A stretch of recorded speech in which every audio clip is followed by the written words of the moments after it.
देखिएगा मूल मात्रकों में पहला मूल मात्रक आप हेडिंग डालिए मीटर। मीटर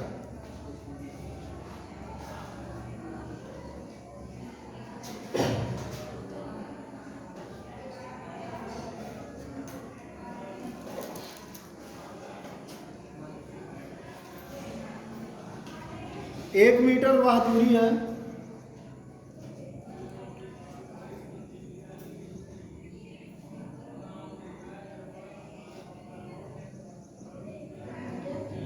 एक मीटर वह दूरी है जिसमें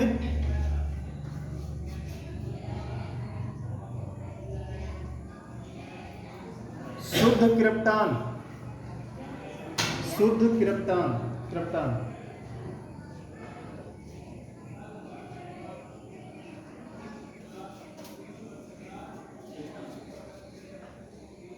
शुद्ध क्रिप्टान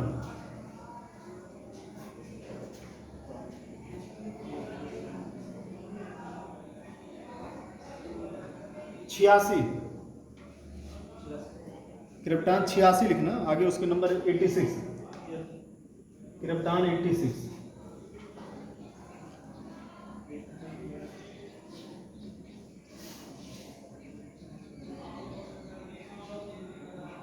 86 उसका परमाणु भार होगा। हाँ, क्रिप्टान का शुद्ध क्रिप्टान 86 से उत्सर्जित होने वाले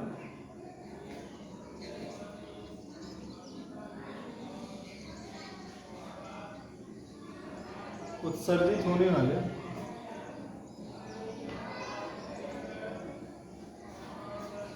होने वाले नारंगी प्रकाश की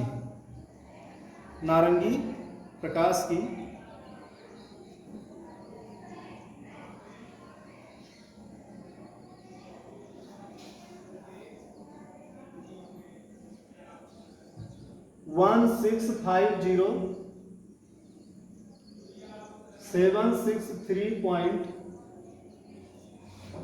ऐसे लिखो 16,50,763.73 तरंगे आती हैं। ठीक है,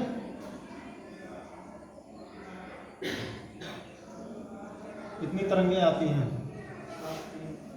कितनी तरंगे आती हैं? 16,50,763.73 तरंगे आती हैं। कुछ समझ में नहीं आया होगा ना डेफिनेशन में? चलिए समझ लो। तरंग समझ में आया? हाँ, नहीं समझ में आया? तरंग समझ, पहले तरंग से ही स्टार्ट करते हैं। किसी माध्यम में उत्पन्न विक्षोभ, विक्षोभ का मतलब बताने दो, अन्ना बताया तो बताना। किसी माध्यम में उत्पन्न विक्षोभ को हम जो ऊर्जा को एक स्थान से दूसरे स्थान तक स्थानांतरित करता है उसे हम क्या बोलते हैं? तरंग। क्या बोलेंगे? तरंग। किसी माध्यम में उत्पन्न विक्षोभ जो ऊर्जा को एक स्थान से दूसरे स्थान तक स्थानांतरित करता है, पहुंचाता है, उसी को हम क्या बोलते हैं? तरंग बोलते हैं। देखिए, ऊर्जा एक स्थान से दूसरे स्थान तक, ऊर्जा या तो द्रव्यमान ऊर्जा होती है या तो तरंग ऊर्जा होती है। या ऊर्जा का एक स्थान से दूसरे स्थान तक स्थानांतरण जब कोई माध्यम ना हो, है ना, जब कोई प्रत्यक्ष माध्यम ना हो, जैसे कि वायर, एक वस्तु से वायर कनेक्ट करके दूसरे वस्तु में लगा दिया तो इलेक्ट्रिक करंट यहाँ से यहाँ तक प्रवाहित हो गया, है ना। तो इस तरीके का कोई प्रत्यक्ष माध्यम ना हो फिर भी ऊर्जा आप तक पहुँच रही हो। जैसे हमारी ध्वनि ऊर्जा, हम जो बोल रहे हैं आपके कान तक बिना वायर से हम पहुँच रही है। किसके माध्यम से पहुँच रही है? तरंग के माध्यम से पहुँच रही है। विक्षोभ आपने पूछा, विक्षोभ का मतलब ये समझो कि किसी माध्यम में, कोई भी माध्यम होगा वो छोटे छोटे कणों से मिलकर बना होगा ना। जब इसको बाहर से कोई बल दिया जाता है तो ये कण अपने मध्यमान स्थिति से चारों ऐसे क्या करने लग जाते हैं? गति करने लग जाते हैं, है ना। ये जो है माध्यम के कण क्या करने लग जाते हैं? गति करने लग जाते हैं, है ना।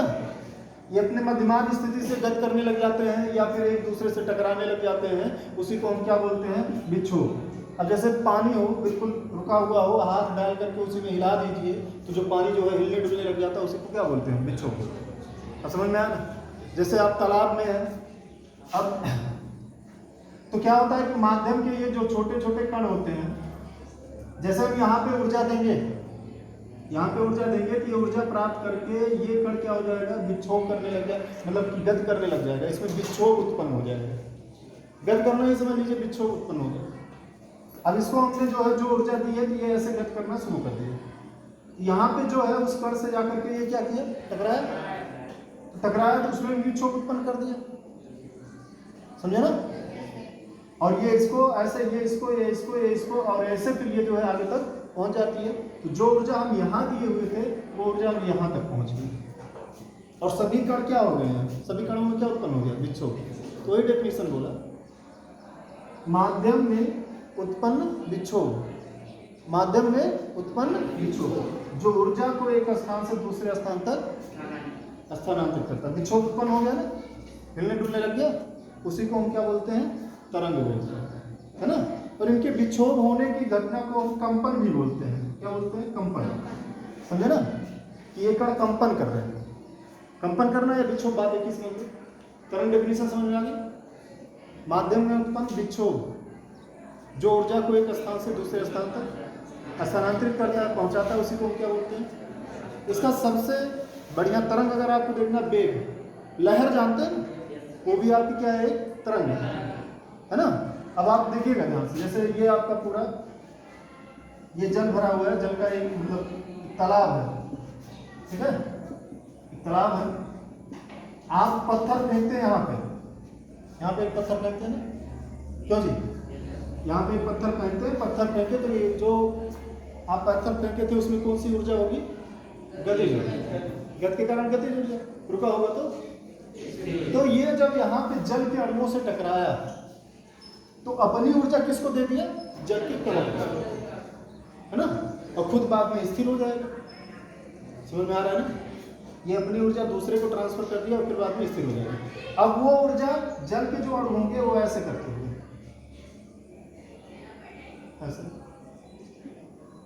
ऐसे ऐसे जो है आगे जो है जितनी दूर तक, जितनी तेजी से ऊर्जा आप दिए रहेंगे उतनी दूर तक, अगर बहुत ज़्यादा तेज दिए हैं तो वो किनारे तक भी पहुंच सकते हैं, है ना? तो ये जो विक्षोभ उत्पन्न होता जा रहा है, जो लहर उत्पन्न होती जा रही है, इसी को हम क्या बोलते हैं, तरंग। बात समझिए ना? अब ये तुम्हें दिखाई देगा क्योंकि इसकी गति बहुत धीमी है ना? इसकी गति क्या है, बहुत धीमी है, तो ये तुम्हें दिखाई दे रहा है।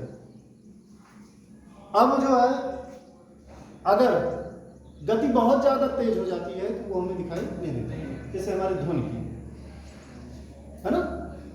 बात समझ रहे? 320 किलोमीटर पर सेकंड होगा शायद उसका, है ना, स्पीड का। 320 मीटर पर सेकंड है, 320 किलोमीटर पर सेकंड है, कंफ्यूजन बाद में देख के बताते हैं आपको। तो इतनी ज़्यादा तीव्रता होने के कारण हमारे ध्वनि द्वारा जो विक्षोभ उत्पन्न होता है वो दिखाई नहीं देता, है ना? पहला नंबर तो वायु के छोटे छोटे इतने कण हैं, वैसे भी नहीं दिखाई दे रहा। ओके, वायु को कहाँ पर दिखाई दे रहा है?